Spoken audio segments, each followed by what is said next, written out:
The purpose of a sales conversation is, of course, to sell.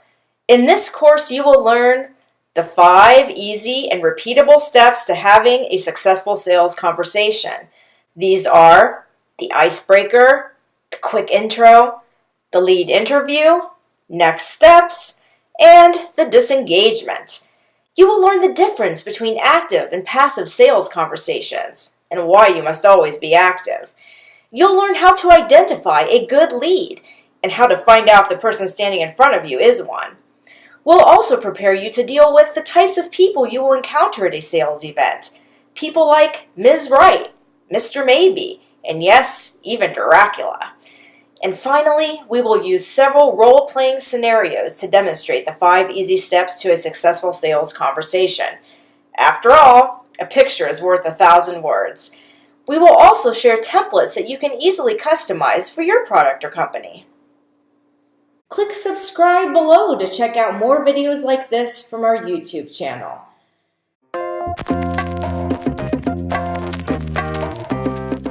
Step 1. The icebreaker. Active sales starts with the icebreaker. If your goal is to sell at a sales event, you must prepare an active rather than a passive exhibit strategy. In step 1, you're using an open-ended icebreaker to start a conversation with a passerby. Being active rather than passive starts then with the very first step, the icebreaker. To demonstrate why you need an icebreaker, here's a quick reenactment of an exhibitor I encountered the other day at the grocery. You know those little tables with samples of new products? That is also an example of an exhibit. Let's have a look at Fancy Water Guy. After browsing the iced tea, I pass a man sitting by a table full of fancy new water. Ah, clearly this guy has a new product to share, I'm thinking. I've passed this table several times now. I even threw him a casual smile. I wonder what he's selling. But honestly, I'm not interested enough to ask. Now I'm headed to the checkout. The man never initiated a conversation with me. I never found out about his product, and he never had a chance of selling it to me. What a great example of passive exhibiting. What not to do. He doesn't try to start a conversation with anyone passing by. He avoids eye contact and waits for someone to stop and ask a question about the product. The only way it could have gotten worse was if he had his nose buried in a book. The worst part? I was actually in that guy's target market. I love Fancy Water. I probably would not have bought it on the spot, but if he'd offered me a sample, I'd have taken it, and if I liked it, I might very well have bought it next time. Being passive destroyed his chance to turn me into a new customer. Now let's watch Fancy Water Guy use an active exhibit strategy, starting with the icebreaker.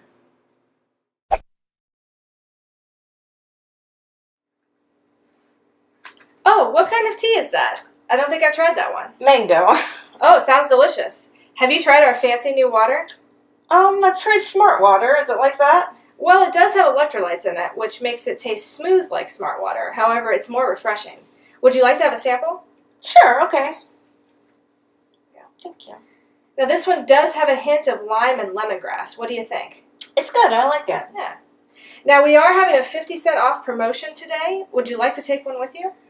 Well, I've got my tea today, but maybe another day. I'll definitely keep it in mind. Okay. Well, we are Fancy New Water, and we're in the drink aisle. So have a great day. You too. Yeah, Thanks a lot.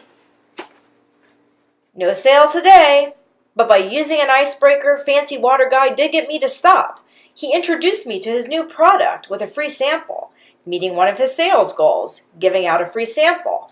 I learned I liked it, and I learned the product name. Next time, I just might become a new customer. Clearly, active exhibiting worked better than being passive for Fancy Water Guy. If passive exhibiting is so ineffective, why do so many organizations do it? In our experience, there are 3 main reasons. Fear. In the first example, the fear on the Fancy Water Guy's face was palpable. Maybe his company planned to actively booth, but this man's fear was preventing him from doing so. Passive exhibiting might be a result of an organization not setting clear goals for being at the sales event. Or the organization believes that the passive approach will result in more sales. They confuse being active with being pushy. The idea that being active means being pushy is a common fear for those new to sales conversations. I know it was one of mine. So let's take a look at this myth more closely in the next lecture. Click subscribe below to check out more videos like this from our YouTube channel.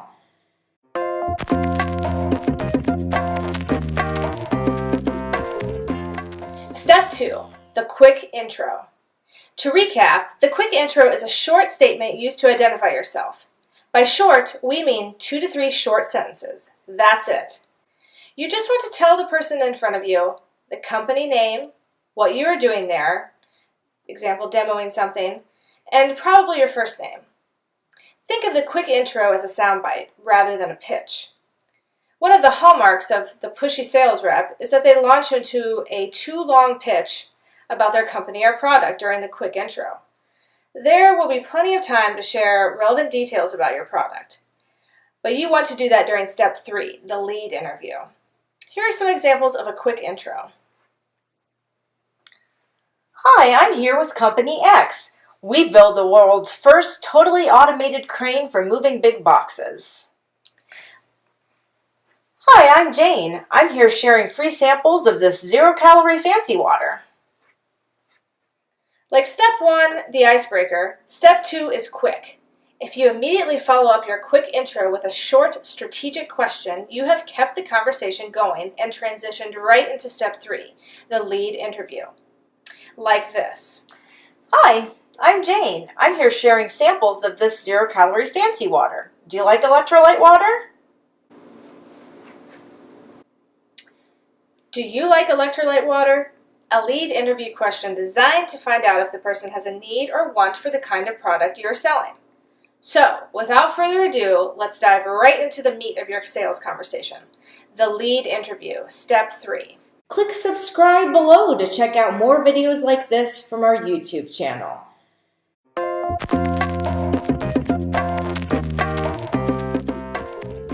Step 3, the lead interview. The lead interview is just a series of questions that you will use to find out if the person in front of you is a good lead. So who is a good lead? A good lead is someone who has authority to purchase your product, in other words, is a decision maker or at least can influence one, has a budget or purchase process compatible with yours, and can purchase in your timeline. A good lead is also someone whose identity you know, who has no obstacles to doing business with you, and of course, who needs or wants your product. An easy way to remember these criteria for identifying a good lead is with the acronym ACTION. Authority, compatibility, timeline, identity, obstacles, and need. Let's take a closer look at each of these. Authority. Who makes the decisions about course management software for itty bitty college? Do you make the cleaning product purchases for your family? A good lead has authority to purchase a product like yours. Savvy sales reps don't just want to know their potential customer will be at an event, they want to know the decision makers for their product will be there. Trade shows know this and usually provide exhibitors with a profile of attendees. This profile typically includes a breakdown of the year's previous attendees by role or industry. Make use of this.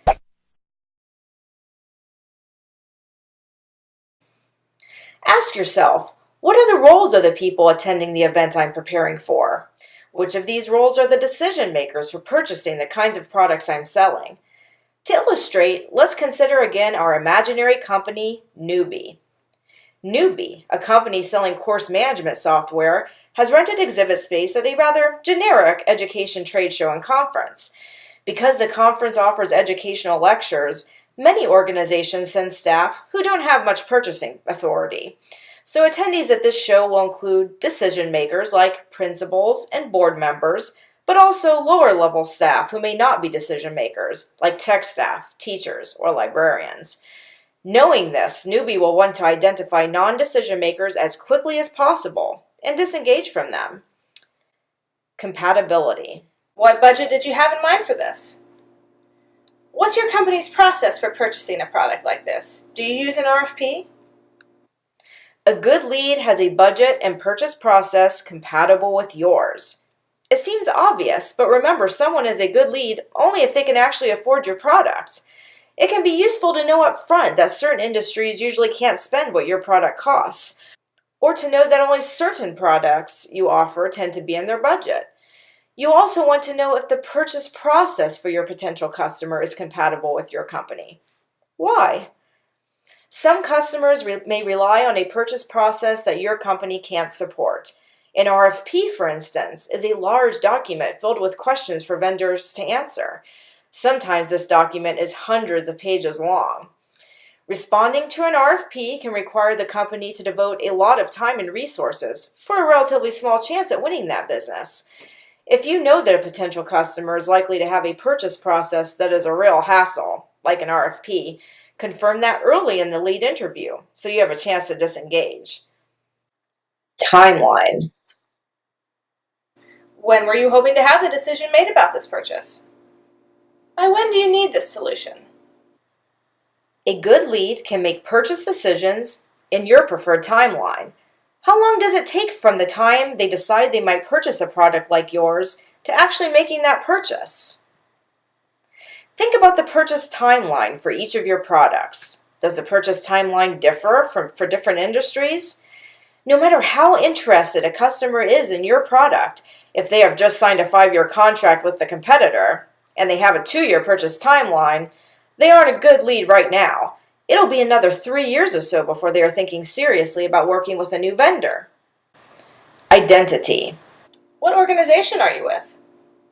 Can I get some contact information from you? Do you have a business card on you? A good lead has an identity you know. It seems obvious, but in order for someone to be a good lead, you have to know their identity. In order to take action with a lead, they have to be willing to share contact information with you. Also, identity reminds you to make sure the person you're speaking with is not someone with whom you don't want to share information. Someone like a marketing professional trying to gather competitive intel, or a competitor themselves. We'll talk more later about dealing with competitor situations. Obstacles. If we determine newbie software meets your needs, is there any reason we can't do business? A good lead has no obstacles to doing business with you. Understanding the obstacles that exist in selling to a potential customer also makes you more effective in overcoming those obstacles during your conversation, and of course, eventually making the sale. In addition to the obstacles we've discussed already, like timeline, budget, and purchase process, obstacles often include emotional factors like an aversion to risk, hesitancy to adopt a new company or technology, a customer's uncertainty if your product can meet their needs, or a generic emotional aversion to your product or company, like a feeling that your company is too big for them to give them personal attention, or that the company doesn't care about their industry. Really, an obstacle is any unanswered question in the customer's mind, a doubt that will prevent them from making the commitment to buy from you. Needs. Tell me 3 problems your ideal course management software will solve. Are there things you don't like about your current face cream? Finally, a good lead is obviously someone who needs or wants what you have to offer. What kinds of people are likely to buy your products and why? What wants or needs do they have that your product can solve? Once you know who might need your product, make a list of the potential customers at the sales event you are preparing for. This will often be a breakdown by industry. Potential customers could include B2B, business to business, or B2C, business to consumer, or both. Let's consider again newbie at our imaginary education trade show. At our make-believe education trade show, there are also a wide range of organizations attending, including K-12 schools, large colleges, small colleges, trade schools, online schools, government organizations, and corporations who have training departments. Since they might manage or sell courses online, all of these might represent potential customers for newbie, depending, of course, on how well they meet the other requirements of a good lead that we've discussed previously. We've just reviewed the general characteristics of a good lead using the acronym ACTION. Now, let's take a look at how to apply action to ask the right questions during the lead interview. Don't worry, you don't need to know the answers to all these questions going into an event, and you probably won't. However, if the answers are already known, they can help sales reps better decide who might be a good lead and be on the lookout for those folks at the event. In fact, the lead interview itself is a great way to get information about your customers, for instance, sales cycles and purchase processes in different industries. That's just one more reason why you'll want to take really good notes during your sales conversations, something we'll discuss much more shortly. Click subscribe below to check out more videos like this from our YouTube channel.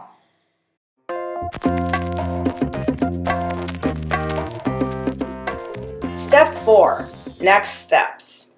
Once you've collected enough information about your potential customer during the lead interview, it's time to identify and communicate next steps. Next steps are just that. The next steps you can take, or ideally, you can get the potential customer to commit to. Steps that get you closer to a sales goal and ultimately an actual sale. Next steps are determined by your company's sales goals. In an upcoming lecture, we will teach you how to create sales goals before a sales conversation ever happens. Then, both your lead interview questions and your next steps can be guided by those goals. Newbie's conversation implied at least 3 sales goals. Can you guess what they were? I know. Okay, Liz, go for it. A signed sales contract. Yep. The nature of the product suggests newbie isn't exchanging goods for money at the actual event. So in this case, a sale would be accomplished by signing a contract. Anything else? An educational presentation. You're right. Getting people to attend an in-booth educational presentation by the CEO. And how about the last one? Signing people to view a demo. Great, Liz. Signing leads up to view a demo of the software after the show. So how do newbies' sales goals become next steps? Let's have a look. She is. I'm actually headed to meet her for lunch right now. I ask because at 3 o'clock today, our CEO will be giving an in-booth presentation about Newbie. Okay. And he'll be talking specifically about how Newbie is good for colleges like yours. Okay. Would you be interested in coming back with your boss and sitting in on the presentation? Yeah, I don't see why that would be a problem. I don't think we have anything else scheduled. Okay, great. So I can pencil you in? Yeah, absolutely. And do you happen to have some contact information on you? I do.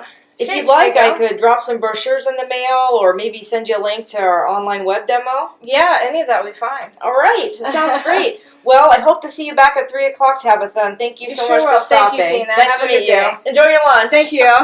Click subscribe below to check out more videos like this from our YouTube channel.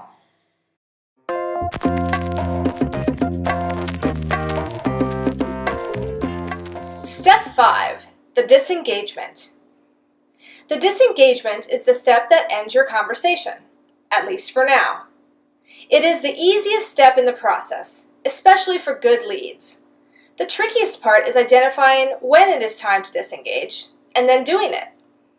Here's a look at disengaging with each of the 4 lead types. Ms. Right. Ms. Right is a good lead with no obvious obstacles. So during next steps, you will have likely made a sale, or reached some kind of sales goal likely to lead to a sale in the near future. During the next steps, you might have also summarized what Ms. Wright's needs were and what outstanding questions still need addressed. Usually in a conversation with Ms. Wright, you end up naturally at the disengagement. We look forward to doing business with you. Enjoy the rest of your day. It was so nice talking to you. We'll be in touch soon. Mr. Maybe.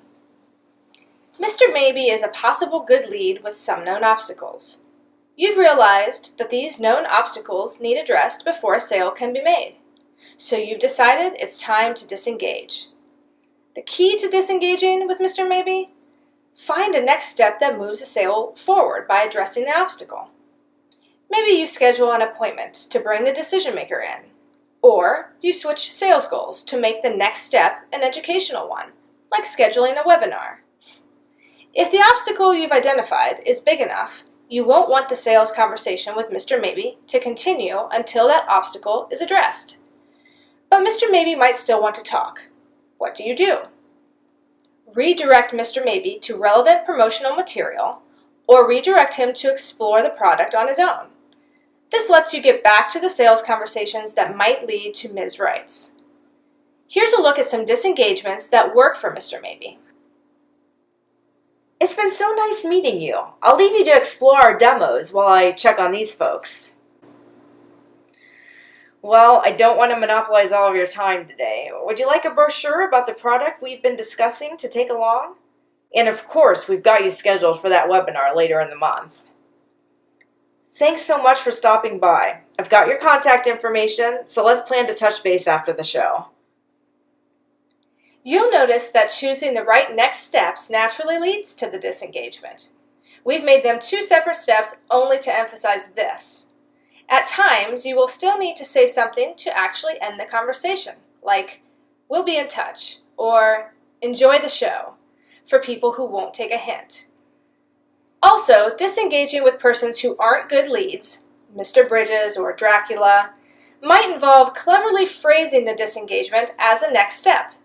However, in this case, the next step isn't related to your real sales goals.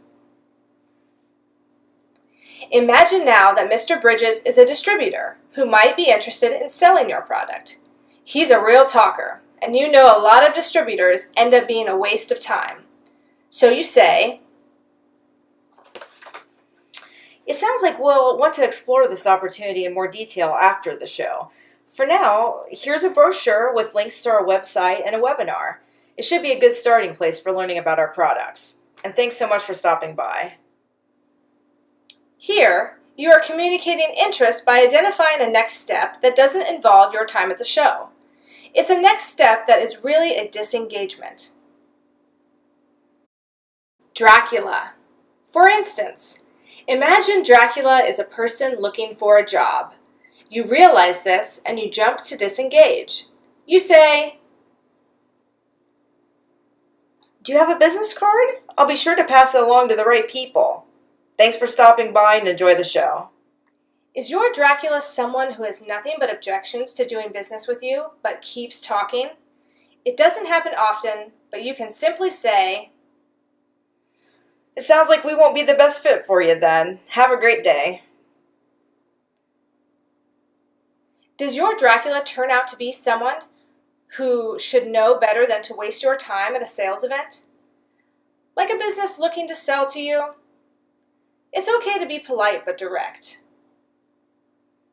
As you probably know, we need to focus our attention on our customers at this event, but feel free to contact us after the show. A competitor?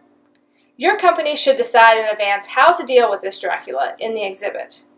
Your options generally are, 1. Tell the competitor that it is not appropriate for them to be in your exhibit. Come on, guys. You know it's not appropriate for you to be here. Or 2. Take an "I'll show you mine if you show me yours" approach. Here's how that looks. Okay, I'll give you a quick peek at our product and then we'll walk over and have a look at yours. How's that sound? Here, you could keep the demo really brief and bare bones without giving away much. Then, walk them back over to their exhibit and let them do the same. Competitors often send inexperienced staff who you won't recognize to spy. So by turning the tables on these inexperienced spies, you'll often get more valuable intel than you gave. Have you learned something new? If so, great! Click subscribe below to check out more videos like this from our YouTube channel. This video included 5 free sample lessons from our complete 2.5-hour sales training course, available on Udemy. Want the complete course? We've shared a discount link in the video description below. Click that link to access our complete sales training course for just $15. I'm confident you'll be a sales pro in no time. Hope to see you soon!